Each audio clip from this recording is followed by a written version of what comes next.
Good evening. This is Paranormal Science Lab Live. I'm Lisa. Oh, Misty. I'm John. And we're glad to have everyone here tonight. We're very excited to have our guest, Ryan Straub, who is a paranormal investigator who specializes in spiritual warfare and eradication. So we're going to have a very interesting talk tonight. How are you doing, Ryan? Doing great. How are you guys doing? Pretty good. Good to see you, man. We have worked with Ryan before, and he has a lot of specialized knowledge that a lot of investigators aren't aware of. And Ryan, why don't you tell us a little bit about how you got into the field of spiritual warfare and eradication? Well, actually, it started out with a psychology background. My psychology teacher in high school was very big into dream states and mythology and how the two coincided. And I thought that was interesting because, you know, there's a lot of entities out there that do cause physical altercations while a person's sleeping. The old hag syndrome, for example, which I know a lot of people can relate to sleep paralysis. But needless to say, the myth is still there.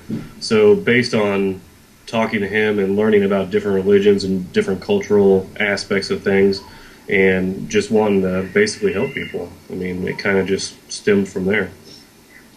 How long have you been working in the field? In the paranormal field itself, I've been in about 15 years. I did strictly research for 5 before I actually started practicing any eradication, and I began that. So about 10 years for eradication and removal. Tell us a little bit. It becomes a touchy subject with a lot of folks about eradication. How do you approach a case on whether it's appropriate and steps to take? Well, I'm very, very big on stressing scientific protocols. Not everything that you deal with is paranormal. So there's a lot of background, a lot of research you have to do before you even talk about eradication. So let's say that we've went through all the processes and we found out there is some type of supernatural or paranormal something going on. The way I approach it is I try to figure out the cultural aspect of the entity in question, because, and I've stressed this thousands of times before, you cannot stuff a square peg into a round hole. You have to find the history and the knowledge and the aspect of what you're dealing with, or you won't be able to solve the problem effectively. So the first thing that you have to do is identify what you're dealing with down to the finest point possible, because if you don't, you're just banging your head against the wall and you're going to cause bigger problems in the long run. So like I said, the basic thing that I like to do is figure out the core of the problem and the reason why it's there in the first place. What can you give us an overview of some of the different types of entities that can be involved? I know a lot of people just, they think of paranormal activity simply as a human ghost, and that it's not as simple as that. No, it's really not. I mean, if you think about it, there's 1,000 different types of entities in each religion, and there's 1,000 different religions. I mean, just the big thing that people have to understand is there's a difference between human and inhuman ghosts or spirits. Now, a human ghost is basically what happens when a person's energy, when a person dies, their energy is what's left over. It's that disembodied energy. That's a ghost. It stems from our material realm. And what our material realm is the things that we perceive with our material senses. Your material senses are your basic 5. Now, a spirit stems something from the material or the spiritual realm. That's where your angels, your demons, your fae, your oni, pretty much any religion talks about a spiritual realm different from the realm of the mortals, the realm of the humans. And by determining which realm you're dealing with helps to determine which method of eradication or removal you want to work with. Good question. You're talking about the different realms and different religions. Do you see a correlation between entities from one to another? Oh, of course. There's cultural differences and cultural similarities between all different kinds of spirits. That's why when I teach, I explain things by using a Venn diagram, and I keep all the spiritual aspect into one circle, because it's easier to look at spiritual aspects as a whole being rather than breaking it down into, Hindu religion or Native American religion, and then finding the overlaps there. If you look at it as a bigger piece of the puzzle, and you're like, oh, well, entity A and entity B and entity C, they all have similarities from different cultures. Why is that happening? Where does that overlap stem from? And by doing that, that's where your research comes in before you do the eradication. And Ryan, we have the diagram up now for viewers. So if there's anything that you'd like to talk about the diagram that you provided, why don't we do that now? Okay. Like I was saying earlier, if we look at the diagram itself, the material realm, the top left, is where your humans stem from. That's where we perceive our environment through our material senses. This is the circle of ghosts, of humans, your sensitives, basically that kind of thing. Now you have your spiritual realm, which is on the same level there on the right-hand side. That's where all spiritual origins and endings are. That's your heavens, your hells, take your pick. The overlap there, which I have a little number 1 there, that's where I like to put your interaction between the material realm and your spiritual realm. That's where your possessions take place. That's where your miracles, that kind of thing, the basic interaction between 2 points. Now, the third realm, I put this in there because it's something that not a lot of people think of. They tend to see it as more of a human error or spiritual error, correlation. But this is the realm of transcendence. This is where your magic takes place. This is where your transformation realm takes place. And I know a lot of you guys have done research on how magic can affect things both positively and negatively. And right here I put an example where you have the material realm overlapping with the transcendence realm. And that's where your things like your wendigos come into place, or your skinwalkers. Basically what that is, it's a human that's affected negatively by magic. Now, you could also have positive aspects there, where you get a faith healer or someone along those lines. Now, where the transcendence level and your spiritual realm overlap, that's where the sacred geometry. That's where your there's even some negative aspects to that too, just depending on which entity you're dealing with. And then the overlap of all the realms, I have labeled with number 4. That's where your gods are. That's where you're something that can exist in all realms at all times. So to me, I just use this as an example to make things easier when you're explaining things. Ryan, can you give us an example of the transcendence realm and some of the things that happen that manifest in the physical world that people aren't aware of? Right. A lot of Native American cultures, especially the Algonquin, they talk about the Wendigo. A Wendigo essentially is a human that through some sort of negative magical practice and feeding off another human, cannibalism, they have become this rigid, ice-cold, very animalistic demon, essentially. Well, not demon, I'm sorry. It's more on the lines of take the most negative aspect of the human condition and manifest it. That's what they are. And the reason why that's in the overlap between the material and the transcendence is because it's human condition affected by negative magic. They sought it out, they used negative power, they used their power in a way to benefit themselves solely, and because of that, it twisted them and transformed them into something that's less than human. What would be ways of identifying that kind of phenomena going on? Oh, okay. When a person is being affected by magic or some type of spiritual aspect, depending on whether it's positive or negative, they'll start to take a toll on them. The easiest way to look at that would be if we use possession, for example. When a person's in a state of possession, there's usually 5 states of possession.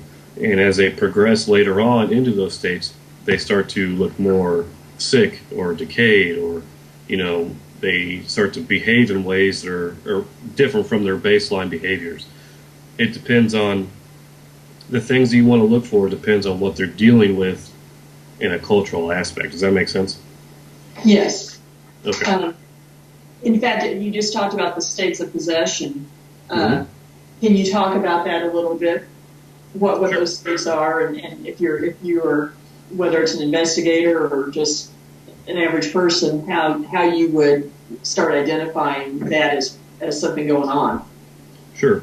The first thing is the first stage of possession is sought. And what that means is either a person is looking for some type of spiritual interaction that's went wrong, or the spirit has looked for a person in particular. Multiple religions talk about people looking for power or looking to contact some type of entity, and it ends up turning out to be negative, or very rarely is a positive, I would say. So that's the first stage, is where someone is going to look for it or something is looking for them. The next step is claimed. From that stage is where a person makes physical contact or some sort of spiritual this for that. Oftentimes, the classic scenario of possession is, this is where they have the lack of faith, or they have something negative happen in their life and they're denouncing God. That's that second stage. This third stage is where they begin to show a drastic change in personality. They start pushing people away from each other. They start becoming more aggressive. They start looking for ways to show that they have power that they didn't have before. Okay? The next stage after that, that's where your physical aspect takes place. That's where they start, like I said, they start to show signs of becoming frail or, change in color. This is a stage where the spirit actually takes hold of the individual and they begin to show physical signs of spiritual attack. And then your final stage is that stage of possession where everyone's seen it, on TV shows to, commercials. I mean, that's what you're looking for there. That's your fifth stage of possession. And I would assume that a lot of times, especially the earlier stages, are mistaken for other things going on. Of course. It's one of those things that it could be anything from mental illness to, being sleep fatigue. It's just that if you're going into a case knowing that there's a possibility for possession, even if it's early on stages, you're going to try to do similar things. Because, like if you bring up a holy relic, whatever country or culture you're dealing with, whether it's Japanese or, your basic Christian religions where we hear about possession the most often, they'll still act like they're going to be more agitated dealing with specific religious entities. And when you talk about that kind of thing and they tend to act that way, it's one of the triggers or flags, you should say, that think, this may be possession rather than just dealing with someone who's cranky. Right. And how effective are eradication techniques in that kind of situation if the person possessed isn't recognizing what's going on? Well, I mean, that's one of those tricky things, because at that point, even though they're being influenced by the spirit, they haven't been taken hold of it yet. And you can't really eradicate something that doesn't have a full grasp on that individual. So at that point, it's more of a trying to allow them to see that things could definitely get worse if they stay along this path, and try to fix that path, that error, from becoming worse than it actually is. And what kind of, can you give us an idea of what kind of techniques can be used or would be used by a specialist like yourself in that situation? Well, it really depends on the entity that you're dealing with. Like I said, it depends on what type of spirit is taking hold of an individual. However, let's say that you have a person who's showing signs of Christian possession, okay? Your basic bringing around holy relics, burning certain herbs and resins, even prayer. I mean, just the combination of those things is enough to jolt the system. How about, how often is it that you may have an entity that is from another culture that is involved with someone that has no connection with that culture? Well, I mean, it's rare, but it does happen. For example, let's say a woman is showing signs of Japanese style possession, but she's never been to Japan. She doesn't have anybody who's any correlation to Japan. But we find out that she went to a flea market and picked up a necklace that's from Japan that has something attached to it. She loves this necklace, constantly wears it, point A to point Z. If it is a spirit, that could show signs of some sort of possession. Most oftentimes, though, you see ghosts attaching to objects rather than spirits.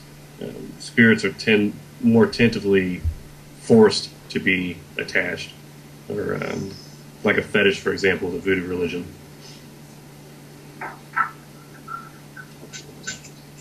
Okay. Can you give us a little bit of information about the differences between oppression and attachments? We have that question. I'm sorry? We have a question going on asking if you can talk about the difference between oppression and attachment. Okay.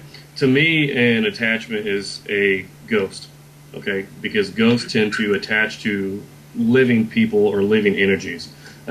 This is a type of thing that can be taken care of very easily. Well, not easily, I'm sorry. Differently than dealing with an oppression. The things you look for in attachments are things like ghost sickness, which is fatigue. And something you can do with that is you can burn bone set. Bone set is an herb that is commonly used to release a person from spiritual attachment. Also, you have to find the source of why the attachment and where the attachment came from. As for oppression, you're dealing with something physically causing an emotional turmoil. These are the type of things where the person is seeing things more often. They're feeling like this entity is specifically attacking them rather than just attaching to them for some energy level or existence. Dealing with oppression is a lot harder than dealing with attachment because it has specifically focused on that individual to cause them some type of spiritual or relevant harm. And like I said, that just depends on the culture that you're trying to deal with. Native American. I'm sorry, go ahead. No, that's fine. Can you give us an example of a case that you've been involved with that kind of had, perhaps was some unique characteristics about it? Can I give an illustration? About attachment or about possession? Or? Either one. Okay. Just to kind of give a specific illustration. Sure. The story that I was telling you about the woman bringing home an artifact from the antique mall. And I've worked cases with Dybbuk boxes. Have you guys heard of those? Mm-hmm. Okay. There was a case not too long ago where a Dybbuk box was purchased on eBay. And that box was brought home. The person started experiencing nightmares. They would wake up in the middle of the night with their mouth bleeding, and they went to the bathroom and actually were pulling teeth out of their mouths. I mean, they were smelling lavender and tasting metal, probably from all the blood from the teeth. They began excessively scratching their body, trying to feel like they were, infested with some type of insect or some type of bug. And this individual ended up selling the box, saying that it was haunted, and it moved on, and eventually that person got better. Well, the next person, it happened the same thing. They started smelling flowers. They started, tasting the metal. They would have horrible nightmares. Knowing that there was something going on here, they got rid of the box as well. When I got in touch with it, there was a person who was looking for spiritual guidance. Like, how am I going to handle this? Because I didn't realize that I thought all this was hoopla until it started happening to myself. So I talked to him when he started smelling the flowers, the lavender, and tasting the blood, and waking up in the middle of the night and having these horrible nightmares and feeling like he's going to pull his teeth out. We actually talked to a rabbi and had them build a chest to put this box in to kind of seal all the energy inside to prevent it from dealing with or being exposed to the people around it. So the way we handled that was, once we knew the culture, it was Jewish, we went to a specialist in the Jewish field, and they essentially sealed it using prayer and a cabinet, essentially. And was it effective then? Yeah, as long as it's in there, it doesn't affect anybody. But once you take that out, it tends to, cause harm. Hey, Ryan, why the smell of lavender? It was just it correlated with the box. Dybbuk boxes are like your voodoo fetishes in a way. You're binding or trapping a spirit for a specific purpose inside of it. And usually when a Dybbuk box is created, there are several offerings or several types of gifts of reciprocity that are put into it, and lavender could have been one of the things that they put into the box. Okay. Almost a clue as to how it was created. Exactly. Okay. We have a question in the chat room. Do you consider spirit entities to be a virus to a person's energy and frequency? No, that's kind of one of those questions where you're trying to lump all things together in one group.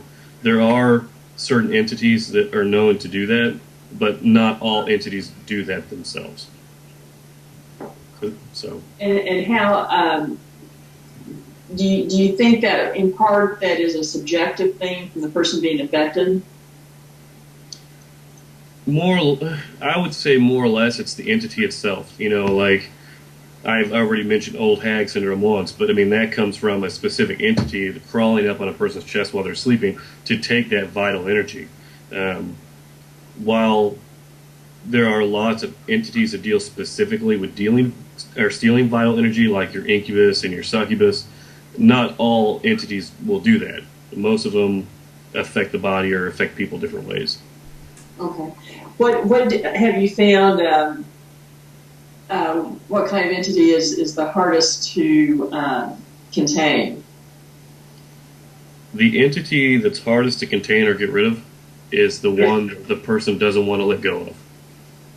Because if the person keeps calling it back, no matter what it is, whether it's for attention or whether it's a person seeking some sort of false power, I mean, you can get rid of it 1,000 times, but as long as they keep asking it to come back, it's going to keep coming back. With the right faith and the right, force, good will overcome evil. It just depends on, if that person's going to keep wanting to ask it to come back. So basically quit giving it power is what you're saying. I'm sorry?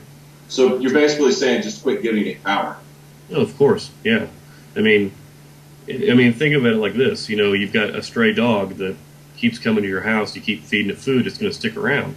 But if you decide to stop feeding it and all of a sudden your neighbor 3 houses down is going to put steak out for it, what's going to happen? It's going to leave. The only way to get rid of that dog is to take it to a place or give it to somebody who's going to, bring it in to give it a home. So there are situations though that the person affected literally views a negative entity as something positive though. Right, or they might not even see it as negative. They might see it as I'm finally getting what I deserve. Like you've got this person who is always run down. They're always tired. They're always feeling like people don't really pay attention to them. And then they decide that they're going to try to make the proverbial deal with the devil, and they start getting more recognition and more power. And that's one of those things that you tend to feed off of. And it's hard. It's hard to have that power and have that recognition and all of a sudden turn around and have to get rid of it. And that's where the please come back to me comes into play. How do you see the spiritual entities, the interplay with different myths and cryptoid creatures such as werewolves, etc.? How does that come into play? Well, like I said, werewolves are one of those things that there's several different origin histories and origin stories, from the shamans using them as a way to protect their tribe and, finding some sort of spiritual shape-shifting ability to a curse that happened when a person gets bit by a werewolf. It's the only common thread is that that it's part human and part wolf. Depending on where you're at in the world depends on the origin of that entity. And the idea of the silver bullet killing the werewolf is something that was, I'm pretty sure, was determined in the Hollywood sector of the supernatural. But silver has always been one of those things that's held spiritual power. It's associated with the moon, like gold is associated with the sun. So it just depends on if you're actually looking into myth or you're looking into a cultural history or if you're looking into Hollywood. It's one of those things where you have to break it down by what information you want. And have you had any personal experiences with entities of that sort, or perhaps skinwalkers? I know I'm kind of throwing a couple things in together, but I've had a personal experience with one, and I've also had several people email me about seeing them. I'll tell you my personal experience. There is a little cemetery that we tend to go to quite a bit. Um, the way it's set up, it's two gravel hills, really tall, narrow road that's surrounded by woods. And then if you go through all the way down the road, there's a small cemetery. I think the most recent gravestone is the 1800s. And me and a fellow investigator had went there that night, and it was really slow. I mean, nothing had happened. It was calm. It was just a beautiful night. But killing nighttime, we wanted to go ahead and leave. And as we were leaving, we were at the top of one hill, and as we approached the valley between the two, we noticed it looked like a dog sitting in the middle of the road, hunched over, eating probably roadkill of some sort. And it being a pretty big farming area, we just figured that's what it was. We approached it in the car, got about 12 feet away from it, and wasn't moving because it was facing the other direction. And I honked my horn a couple times, and it turned around, looked at the car, stood up on its back legs, and walked off the road. Now, it was massive. When I say massive, I mean it was at least 7 foot tall. Now, I'm only gauging that based on the height of the car and the fact that it was taller than the car. But it was very brief. It happened maybe it was like a 4 or 5 minute encounter. But the fact that it stood up consciously, looked at us, and then walked off the road, I definitely can see that would be in the lines of a cryptid monster creature type encounter. it was something more that something intelligent. Sounds like. Right, exactly. Have you had experience with kind of getting into the subject of the veil a little bit and interplay of the dimensions? Okay. Have you had experiences of places that where the environment itself changed, the landscape, things like that? There are a lot of tales like that. Due to the veil, or due to interaction between spirits, or Any of the above. yeah, that particular cemetery actually that I was telling you about, there's a lot of interdimensional shifting that goes on there. And what I mean by that is you can take a picture, you can draw a map, you can have it mapped out, and we would leave, come back a couple hours later, and things would be different. And what I mean by different would be trees would be moved, or the maps that we had ourselves would be completely gone. So the question that, I mean, we even have some video where you see part of a tree there, and then it scans doing its normal motion, and it comes back to the original starting point, and that tree's no longer there. Now, I know that's evidence that's kind of easy to manipulate, but the fact that it happened is pretty interesting to me. Now, that interdimensional shifting, that interaction with the veil can be seen by several different people.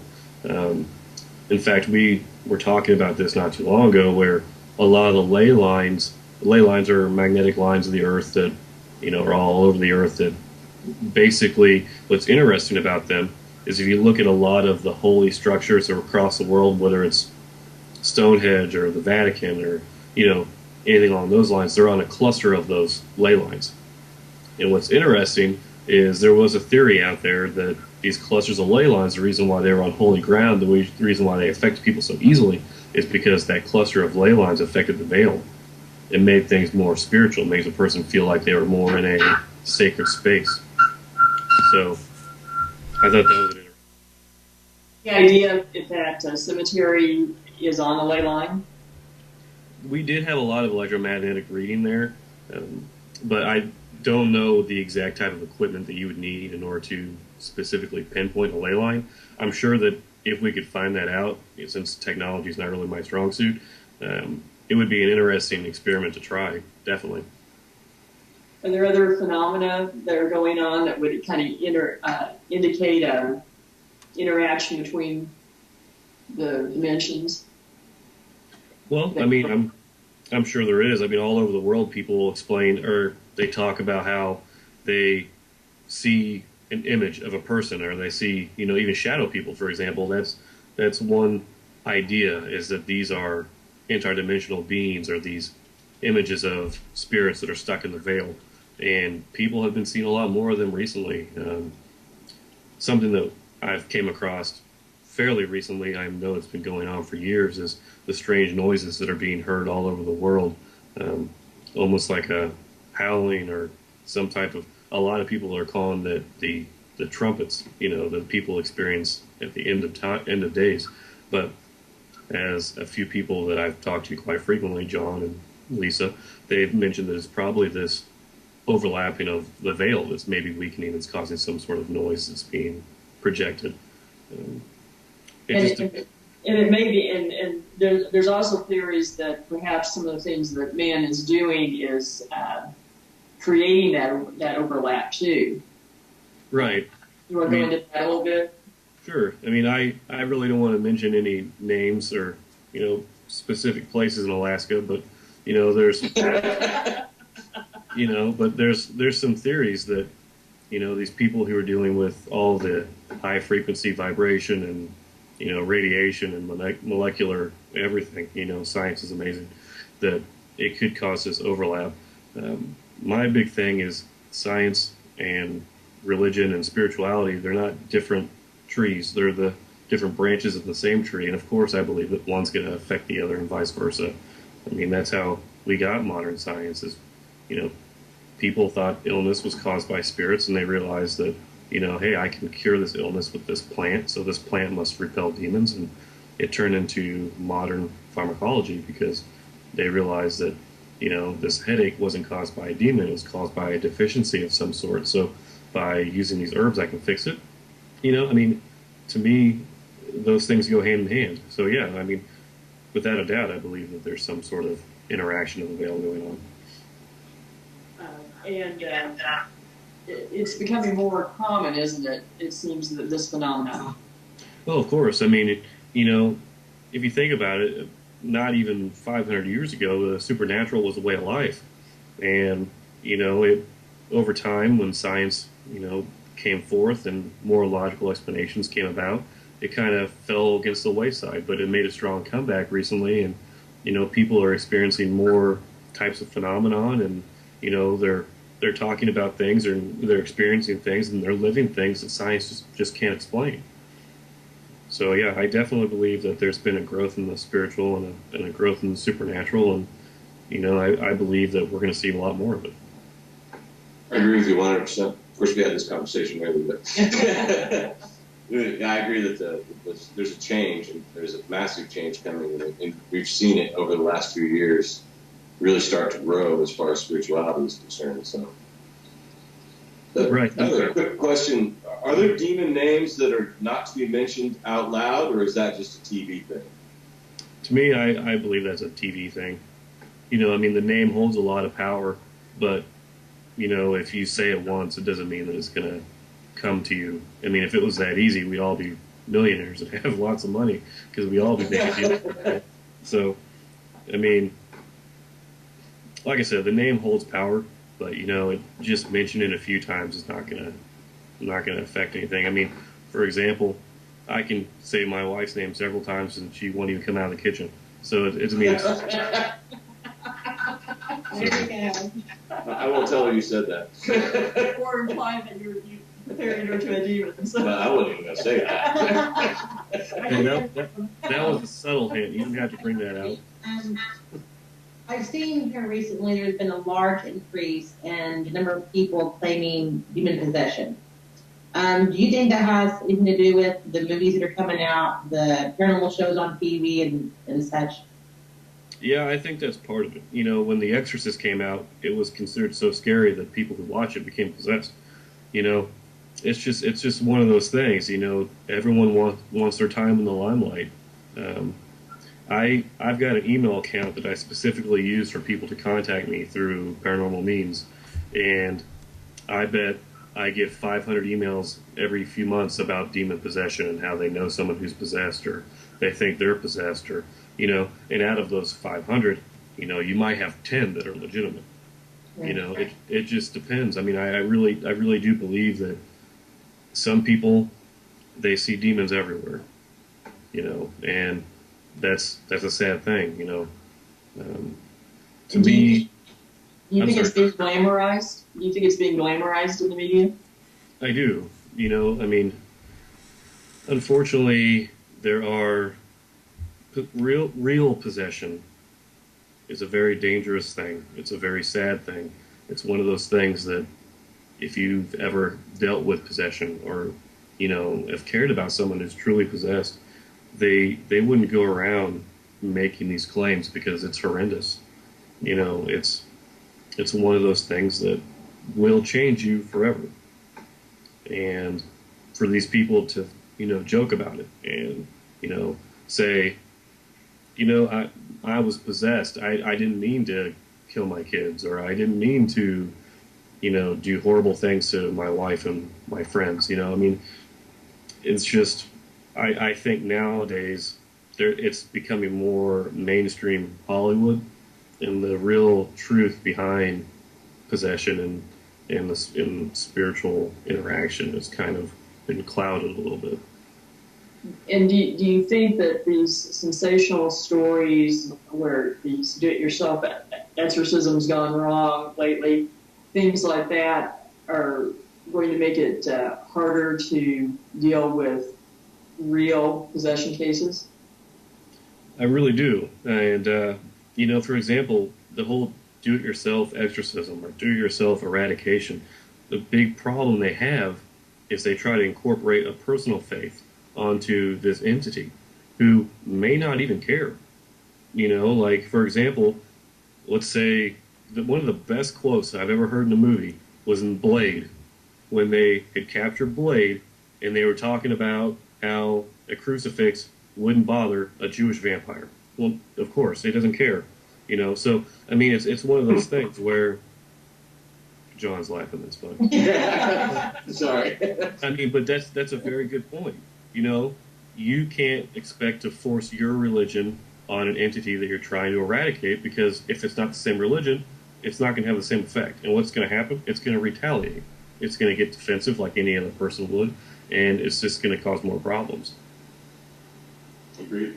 I see a trend too for people, and I think from watching the shows on TV, of saying, I'm going to order an EMF meter and take a camera, and I'm going to go out and ghost hunt myself.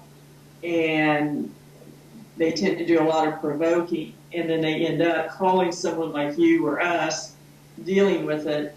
Hopefully. Hopefully, yeah. What is your advice to people who are interested in the field but think, oh, I can just buy some equipment and run out and do it? Well, my advice is, first of all, I researched for 5 years before I even went out on site. Do your research. That's the biggest thing that I can stress about any of this. While the equipment in the paranormal is amazing, I mean, it's completely over my head, other than the flashlight. But the idea of it is, you have to remember there is not a whole lot of technology that was made for spiritual or paranormal investigation that's actually used in paranormal investigation. Like the voice recorder, the audio recorder, it wasn't used to catch the voice of the dead, but we incorporated it anyway. So to me, using the right equipment, whether you're dealing with the paranormal on a scientific base or the paranormal on a spiritual level, you have to do your research and know what you're dealing with beforehand, because if you don't, it's like jumping into a pool or jumping into a large body of water without knowing what's underneath it. There's no telling what you're going to do. You could get cut up or you could land safely. It just depends on your knowledge base. To me, dealing with something beyond our normal scope is not something that should be taken as a, that's cool, we saw it on TV, let's go out and see what kind of trouble we can get into. A lot of real paranormal encounters, when a person experiences them, it changes their life. It doesn't just, wow, this is a cool ghost story that I can tell around the campfire, or, I'm going to joke about it with my friends, and then, one day we're going to go out and get ourselves killed. And I'm not saying that happens a lot, but I mean, you can take the Pope Lake monster example. a lot of people go down to this train trestle to look for the Poplik monster without realizing that it's so high in the air and surrounded by so many trees that you can't see the train until it's right on top of you. So, that's just an example of, you've got to do your research. What's killing these people when they go up there? It's not necessarily this ghost or this monster. It's the fact that, they're not paying attention to their environment. And that's a huge, huge problem. It's a lot more than just going out and looking in the dark. What do you consider to be a good resource, like to study and get caught up and ready to go? Well, to me, it depends on what your primary focus on investigation will be.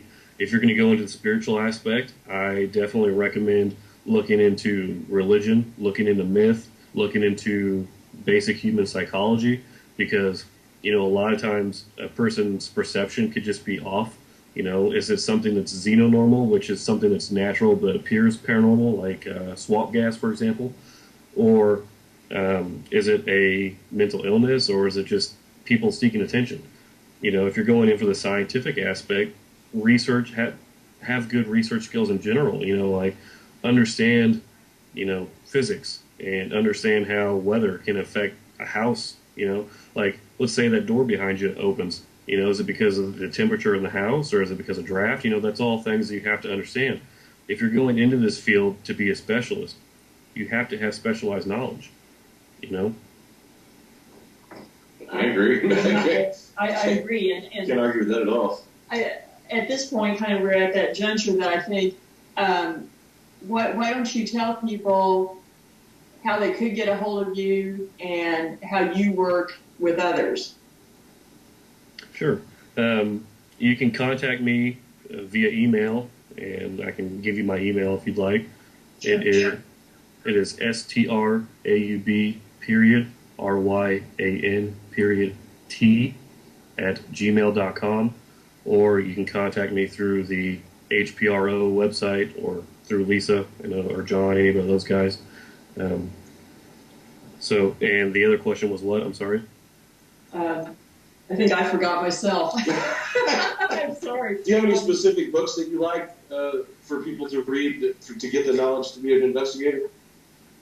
Well, that's one of those things where you can always go to your library, or, I recommend going to a library over the internet 100% of the time.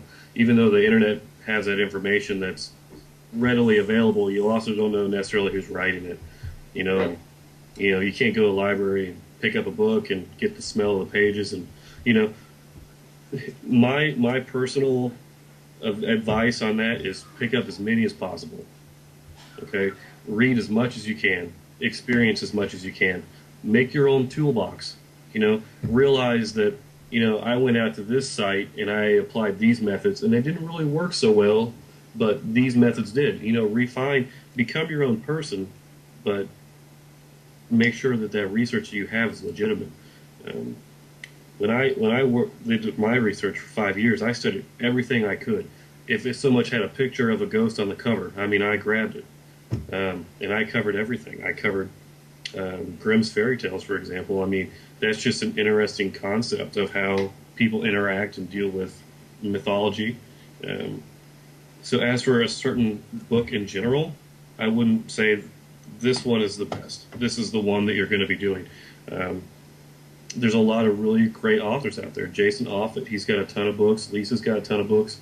I'm working on one that covers this very, very topic itself. But I wouldn't say go out there and get my book only and read my book and learn from that, because, I won't have the same perspective as Lisa, or the same perspective as Jason, or the same perspective as, Rosemary Ellen Gully. She's got it. Just hone your craft by learning from the people with true experiences. That's what I recommend. Okay, and what would you recommend if someone finds themselves experiencing paranormal activity, particularly something that seems to be spiritual in nature? What advice would you give them of what do you do first? Who do you contact? Well, the first thing is determine. Well, okay, that's a tricky question, because for me as an individual, I would handle it completely different from a person who's never had any type of paranormal experience before. Um, I would, like I said, break down to why is this happening? Is it something that's naturally occurring, or is it paranormal? Um, as for a person who is experiencing something for the first time, these things will be scary. It'll be something that's going to keep them up at night, wondering what's going on. I recommend that when you look into a paranormal group, ask for references and check them. Check them dramatically. And if it's something that's going to take a long time and you're worried about your house or worried about where you're living, see if you can stay with someone else until you figure out what's going on. I mean, a lot of times when a person experiences their first paranormal experience, it's blown out of the water. It's something that they're like, oh my God, what's happening? What's going on? Like, how do I handle this? I've never dealt with this before. And they tend to be more, and I hate to say this, dramatic than what they should be. But you can't go outside and throw a rock without hitting 4 people who are in a paranormal group. So, I mean, That's true. There's 3 sitting right here. well, exactly. I mean, and that's the thing. Like, and while there's a lot of saturation in our field, this is a perfect example. We live in a digital age, right? So therefore, evidence can be created very easily, and with the evolution of the evolution of the person who's experiencing this fake behavior or whatever type of evidence they're picking up, the nature of the investigator has to evolve as well. And you have to do your research. You can't just put a bunch of paranormal groups on a dartboard and throw a dart and pick the one that it goes to. Pay attention. You're going to be inviting these people into your house, into your life. You're going to give them these people personal information. It's going to be vulnerable. Make sure that you're going to the right individual. And that kind of comes along too with the saturation of media. There are a lot of people who have got in and formed groups recently, and shall I say, almost seem to be seeking a thrill-seeking activity. Do you have any advice for people kind of to sift through recognizing a good group from a bad group besides the references? Well, I mean, you could always tag along a couple places and see how they act. I mean, if you're going to a site let's say we go to a haunted location and the group that you're tagging along with sees something and they run away cussing and screaming, you don't want to be part of that group because, that's why you're there to begin with. Why run from it? Right. I'm a very firm believer in if you don't run, you can't be chased.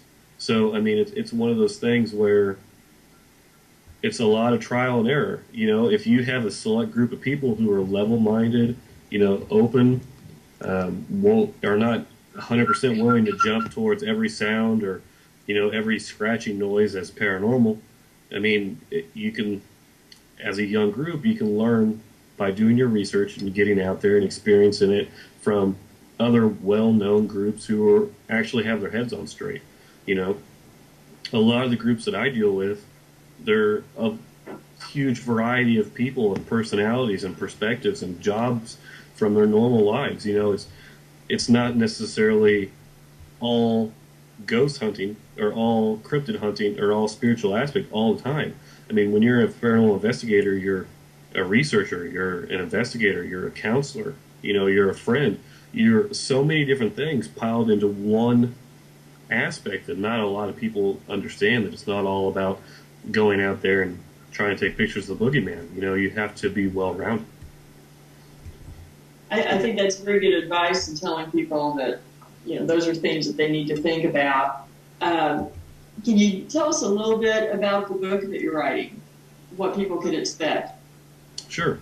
I've broken it down into 3 major sections.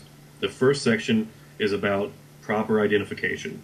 It covers everything from the scientific protocol to staying organized with the scientific protocol. It talks about how to do proper research. It even includes how to determine if a person is lying to you about their claim. I mean, it's everything from point A, when you hear about it, to, okay, this is the type of evidence we have, what do we do next? The next section is about the common types of paranormal activity. It covers ghosts, spirits, cryptids. It talks about monsters of lore. And it talks about, and John mentioned this earlier, it talks about cultural similarities and cultural differences. Let's talk about ghosts, for example. I talk about hungry ghosts. I talk about typical types of ghosts that we deal with. And I talk about how those things are different or similar from our culture to other cultures. I talk about what we talked about earlier, the difference between attachment, possession, and conducives, where, people, a conduit, per se. And then the last section is basic methods of eradication. The reason why I'm doing basic methods, and these methods are going to be ones that if people go out there and do the proper research, they can learn on their own, is because I don't want an individual to be like, oh, hey, I read about this in the book once, I can go out and exorcise the devil. I mean, it doesn't Right. It doesn't work that way. Like I said, I did this for 5 years before I even stepped foot out of my house. And even then, I mean, I'm not going to lie. There's even times now where I'll go to a case and be like, that's interesting. How is it portray into the, my 10 years of experience? So the book is not necessarily a book on one specific subject. It's everything from how to identify what you're dealing with to how to get rid of it. So it's like a field guide to the paranormal, per se. Okay. Can you give them the working title so they people will be able to kind of watch for it coming in the next few months? Well, to tell you the truth, I've played around with a few different ideas for a title, and I haven't came up with a specific one yet. And that's just because, to me, the information in the book is more important than the name on the front of it. So as that becomes closer to time, I'll make sure it's out there for everyone to look for it. But as of right now, I'm specifically focusing on putting out efficient, understandable information for the next generation of paranormal investigators. I think it's going to be a great resource for people and a lot of information that people don't have. Ryan, is there anything else that you'd like to plug? Any websites or anything before we have to say goodbye? No. Like I said, I'm not really big on the whole technical aspect. I know that if people want to get a hold of me, they can get a hold of you guys or HPRO. I'm pretty easy to get a hold of as long as you know the right people. As for the book, maybe we can talk about that when it comes a little bit closer to time. But as of right now, I think that's everything. Okay. Well, Ryan, we sure enjoyed having you tonight, and I hope you come back and talk to us again pretty soon. Hey, I'd love to. Anytime, guys. Hey, Okay. great having you, man. Thank you, Ryan. Bye-bye. Have a good night. Bye-bye. Talk to you later.